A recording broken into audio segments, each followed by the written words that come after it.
ಹಾಸನ ತಾಲೂಕಿನ ಕಲ್ಲಹಳ್ಳಿ ಗ್ರಾಮದಲ್ಲಿ ಸಂಭವಿಸಿದ ಆಕಸ್ಮಿಕ ಬೆಂಕಿ ಅವಘಡದಲ್ಲಿ 7 ಎಕರೆ ವ್ಯಾಪ್ತಿಯ ಬಿದಿರು ತೋಟ ಸಂಪೂರ್ಣವಾಗಿ ಸುಟ್ಟು ಭಸ್ಮವಾಗಿ ನನ್ನ ಸುಮಾರು 28 ಲಕ್ಷಕ್ಕೂ ಹೆಚ್ಚು ಆರ್ಥಿಕ ನಷ್ಟ ಉಂಟಾಗಿದ್ದು, ಕೂಡಲೇ ಪರಿಹಾರ ನೀಡುವಂತೆ ಕೆಎಸ್ ಮಂಜುನಾಥ್ ಅವರು ಮನವಿ ಮಾಡಿದರು.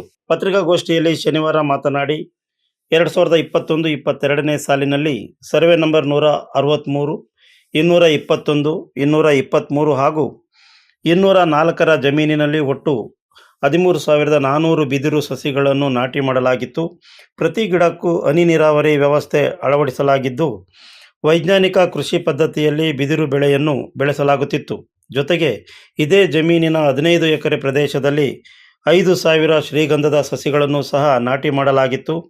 ರೈತರು ಬೆಂಕಿ ಅವಘಡ ತಪ್ಪಿಸಲು ಮುನ್ನೆಚ್ಚರಿಕಾ ಕ್ರಮವಾಗಿ 3 ಪ್ರತ್ಯೇಕ ನೀರಾವರಿ ವ್ಯವಸ್ಥೆಗಳನ್ನು ಅಳವಡಿಸಿಕೊಂಡಿದ್ದು, ಪ್ರತಿ ಜಾಗಕ್ಕೂ ವಾರಕ್ಕೆ ಕನಿಷ್ಠ 1 ಬಾರಿ ನೀರಾವರಿ ವ್ಯವಸ್ಥೆ ಮಾಡಲಾಗುತ್ತಿತ್ತು. ಹೊರಗಿನಿಂದ ಆಕಸ್ಮಿಕ ಬೆಂಕಿ ಹರಡದಂತೆ ಜಮೀನಿನ ಸುತ್ತ ಬೆಂಕಿ ದಾರಿಯನ್ನು ನಿರ್ಮಿಸಲಾಗಿತ್ತು.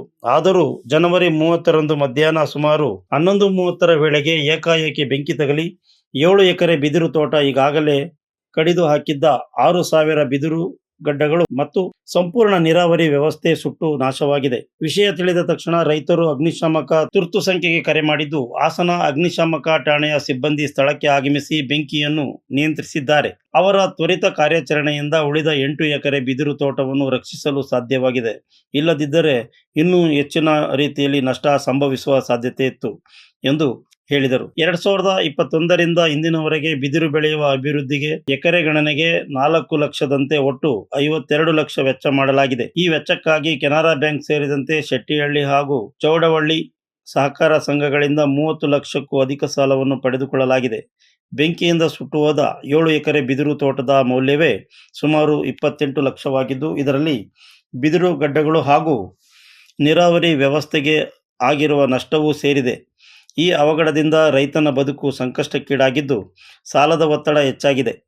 ಆದ್ದರಿಂದ ಸಂಬಂಧಿಸಿದ ಕೃಷಿ, ಅರಣ್ಯ ಹಾಗೂ ರಾಜಸ್ವ ಇಲಾಖೆಯ ಅಧಿಕಾರಿಗಳು ಸ್ಥಳ ಪರಿಶೀಲನೆ ನಡೆಸಿ ನಷ್ಟವನ್ನು ಮೌಲ್ಯಮಾಪನ ಮಾಡಿ ಸರ್ಕಾರದಿಂದ ಸೂಕ್ತ ಪರಿಹಾರ ಒದಗಿಸಬೇಕೆಂದು ರೈತರು ಹಾಗೂ ಗ್ರಾಮಸ್ಥರು ಒತ್ತಾಯಿಸಿದ್ದಾರೆ. ಪ್ರಕೃತಿ ವಿಪತ್ತು ಹಾಗೂ ಆಕಸ್ಮಿಕ ಅವಘಡಗಳಿಂದ ರೈತರು ನಷ್ಟ ಅನುಭವಿಸಿದಾಗ ಸರ್ಕಾರ ಬೆಂಬಲವಾಗಿ ನಿಲ್ಲಬೇಕೆಂದು ಕೋರಿದರು.